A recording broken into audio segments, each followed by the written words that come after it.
Good morning, I'm Taylor Wilson, and today is Tuesday, February 20th, 2024. This is the Excerpt. Today, the latest aftermath from Navalny's death, plus what polling tells us ahead of the South Carolina primary, and do bans on plastic bags actually work? President Joe Biden said yesterday that the U.S. is considering additional sanctions on Russia for the death of imprisoned opposition leader Alexei Navalny. Biden has blamed Navalny's death on Russian President Vladimir Putin. Navalny survived a poisoning and spent months in isolation cells before dying in an Arctic maximum security prison. It's not clear what new U.S. sanctions would look like. Biden has also been urging the Republican-controlled House to immediately approve $60 billion in security funding for Ukraine 2 years into Putin's invasion and war there. So far, Speaker Mike Johnson has refused to take the foreign aid bill to the House for a vote, insisting that it also include measures to secure the southern U.S. border. Meanwhile, Yulia Navalnaya, Navalny's wife, issued a statement yesterday vowing to continue his work. In a Russian-language video posted to YouTube, she accused Putin of orchestrating her husband's death. And she said, quote, "I should not have been in this position. I should not be recording this video. A different person should be in my place," unquote. Navalny was one of Putin's fiercest critics. The Kremlin has not formally disputed claims that it had a hand in his death, though a Kremlin spokesman yesterday accused Western leaders of making obnoxious statements about Putin's responsibility for Navalny's death. Former President Donald Trump is expected to comfortably beat former South Carolina Governor Nikki Haley in her home state's primary on Saturday. That's according to an exclusive Suffolk University USA Today poll. I caught up with USA Today Washington Bureau Chief Susan Page for more of the poll's findings. Susan, it's always a treat having you on. Thanks for making the time. It's always my pleasure. What does polling tell us about Donald Trump's advantage over Nikki Haley in her home state? Trump is trouncing her in our poll. He's got a lead of almost 2-1, 63% for Trump, 35% for Haley. That is not the kind of finish that she hopes to make there. And Susan, is this underwhelming polling data for Haley a sign that she just doesn't have that high a favorability rating, or is it more that Trump has a much higher one? You know, they're both popular. They both have net favorable ratings among South Carolina Republican voters. But Trump is more popular, and those who like him are much more likely to vote for him. 90% of those who have a favorable view of Trump plan to vote for him. Only 65% of those who have a favorable view of Haley plan to vote for her. And there's the story right there. And you know, Susan, Trump earlier this month mocked Haley's husband, Michael Haley, who's a National Guardsman. What did Trump say exactly with those comments, and has that had any apparent effect on his support among military families in the Palmetto State? What Donald Trump said was, "Where's her husband? Where is he? He's not here," as though to suggest he had fled somewhere. Now, in fact, he's deployed for a year to Africa. He's a National Guardsman. He's on duty for the country, which is what she responded with. We thought maybe that would have an effect on military families. And South Carolina is a state with a lot of people who have family members in the military. Not so, not an effect. We found that Trump's support among military families was a little bit higher than his support among families that did not have a person in the military. And shifting back to Haley, how does she fare among those who consider themselves liberal or moderate, and how much could this voting bloc help her on Saturday? So she leads among those who say they're liberal or moderate, and she has a substantial lead among those who say democracy is the biggest issue affecting their vote. The problem is there are not very many liberal and moderate Republicans in South Carolina, and they're concerned. The voters in South Carolina are much more concerned about the issues of immigration and the border and the economy than they are about democracy. All right, Susan Page, always with some interesting polling insight for us. Thanks so much, Susan. Hey, thank you. 8 states last year enacted laws restricting sex education. Legislation often targeted LGBTQ+ discussions in early elementary grades, and in some cases banning any form of sex education at those levels. Florida expanded what critics have called the Don't Say Gay law, making it illegal to teach kids about sexual orientation and gender identity until 9th grade, while restricting students' use of pronouns to those aligning with the sex they were assigned at birth. Some states also restricted information about abortion. More states are set to join this year with bills that find new ways to restrict what students learn about LGBTQ+ relationships. Those policies could have serious implications for children. Research shows that education excluding such instruction can leave LGBTQ+ kids poorly equipped to safely navigate relationships and sexual health. The National Sex Education Standards were developed by a coalition of groups and offer essential criteria schools can use to ensure they're providing high-quality, inclusive, and age-appropriate lessons on sex, identity, and relationships. And the council says policies like those enacted last year in 8 states run afoul of those standards. They say standards outline that elementary school students should learn the basics of reproductive anatomy and puberty, and skills like how to set personal boundaries and access resources from trusted adults.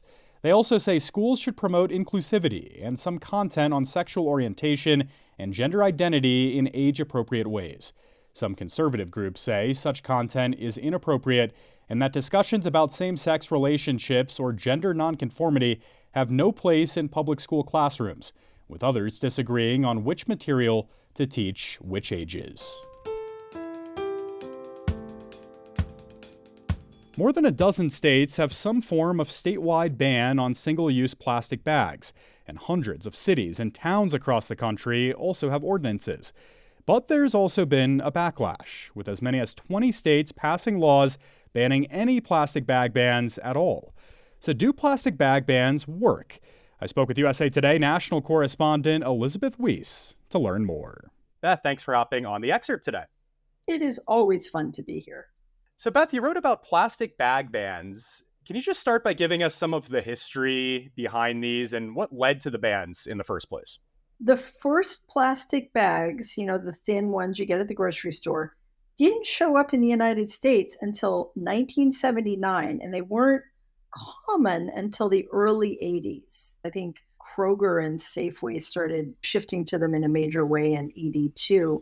And it was because they were a lot cheaper than paper bags. And if you're a grocery chain and you're giving away the bags, it's cheaper to give away a cheap plastic bag than a paper bag that costs maybe a penny or two more, because you probably are giving away a lot of them. And then we realized, oh my goodness, there are plastic bags everywhere. And I can certainly remember seeing them any place you looked, in trees, in scrub, and bushes. I mean, they were just in the trash everywhere. And they especially get into water, and they can hurt marine mammals because they think they're food and they try and eat them, and then it kills them. So people kind of realized, ooh, we've just used these things with wild abandon, but there's this unintended consequence. They're not good for the environment. Yeah, and what are some of these specific consequences? I mean, why do plastic and plastic bags in particular have such a problematic environmental impact? They blow around. The animals think they're food and so can try and eat them. And then if they ingest it, it fills up their stomach. They can't digest it. And then they can actually starve to death because their stomach is full of this stuff. They can get trapped in them. They can end up in waterways, and fish and dolphins and whales try and eat them. And then we've got all this microplastic in the environment. And Beth, do these plastic bag bans work to actually eliminate large amounts of this form of plastic? Oh boy, there is the million-dollar question, isn't it? They do and they don't. The problem is that a lot of places, when they first passed these laws, they're trying to think, okay, how can we actually really make this work for people? They said, we're not going to let you have those really flimsy plastic bags, but we will allow retailers to sell the thicker bags that are reusable, and maybe they're 5 or 10 cents. The problem is, more often than not, people don't actually reuse them. They treat them like a disposable plastic bag. And when you look at some of the numbers, and there's data out of New Jersey and there's data out of California, the number of bags decreased substantially. So that's good. But if you think of just sheer weight of plastic bags that are popping up in the trash stream, it increased because these heavier plastic bags that people shifted to, because they're meant to be reused, but we don't always reuse them. So Beth, I mean, for folks listening, you've talked about those bags that you see at the checkout counter at stores. I know some folks bring tote bags to go shopping. What is the option here, the best option for the environment for folks when they're shopping? So the best option is to just reuse them to kind of negate the environmental impact of a bag. For a paper bag, you use between 4 and 8 times, and they certainly last that long.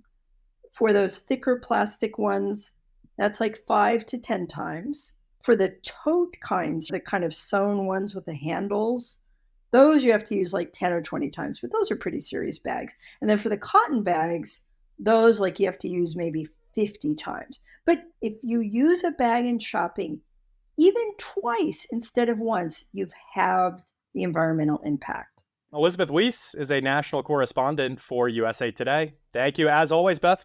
It is always a pleasure to be here. A warning, if you're a pet lover, the next story is tough to hear. Animal shelter populations are soaring, and dogs are paying the price. Nearly 1 million more pets are crowding the nation's shelters compared with 3 years ago, and more dogs than cats were euthanized last year for the first time since one major animal advocacy organization began tracking those figures in 2016. More than 359,000 dogs were euthanized last year, compared with around 330,000 cats. Those findings were announced in an annual analysis of shelter populations compiled by Shelter Animals Count, a nonprofit founded by a cross-section of animal welfare agencies. The group's executive director said that the trends are partially fueled by cat adoptions rising and dog adoptions essentially flatlining. You can read more with a link in today's show notes. And speaking of pets, today is National Love Your Pet Day. Whether you have a dog, cat, reptile, bird, or otherwise, give them a little bit of extra love today. Thanks for listening to The Excerpt. You can get the podcast wherever you get your pods. And if you're on a smart speaker, just ask for The Excerpt. I'm Taylor Wilson, back tomorrow with more of The Excerpt from USA Today.